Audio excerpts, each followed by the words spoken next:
ሰላም ሰላም ውድና የተከበራችሁ የዓለምነሽ ዩቲዩብ ቻናል ተከታታይ እህት ወንድሞቼ እና አባቶቼ እህታችሁ ዓለምነሽ ሹመት እንግዲህ በአዲስ ቪዲዮ ታች ብዬላችኋለሁ። አመጣጤ ደግሞ ያው እኔ አይቼ ማለፍ አልችልም።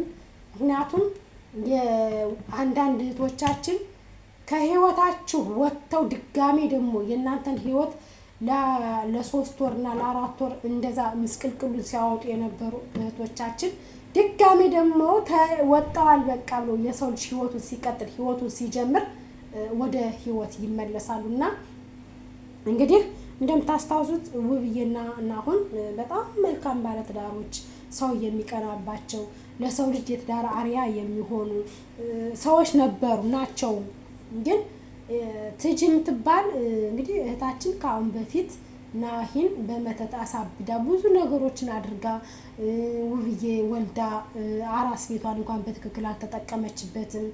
በቃ በጣም በስቃይ ያሳልፋ አሁን ደግሞ ህይወቷ ተስተካከል ተብሎ ከመሃል ላይ ፋፊ መጣች። ፋፊም እንደዛ እርጉዝ ሁና እንኳን የእርጉዝ መዓዛ የላትም አልነበራትም።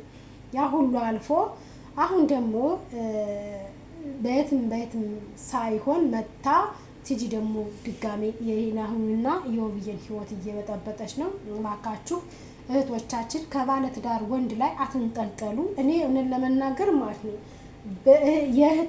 የእህቴ ባል ከእህቴ ላይ ቢማግጥ እውነት ዘይት አፍልቼ ነው ሙሉ ልብሱን ሙሉ ሰውነቱን በቃ ሙሉ ፊቱ ላይ ምደፋበት። ወለደም አልወለደም አይ ዶንት ኬር ምንም አይመስለኝም። እህቴ ጋራ በህይወት እያለ እህቴ በላይ ሊጨፍርባት አይገባም። እግዚአብሔር ይመስገን እንደዚህ አይነት ቤተሰብ የለኝም። እኔ ቤተሰቦቼ ሁሉም ስነ ስርዓት ያላቸው ናቸውና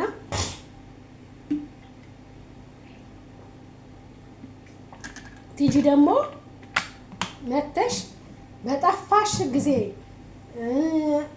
ብዙ ነገር አርገሻል። ያ ሁሉ ጥፋትሽን ውብዬን እንኳን በድያለሁ፣ አጥፍቻለሁ፣ አስቀይሜሻለሁ እንኳን አላልሻትም።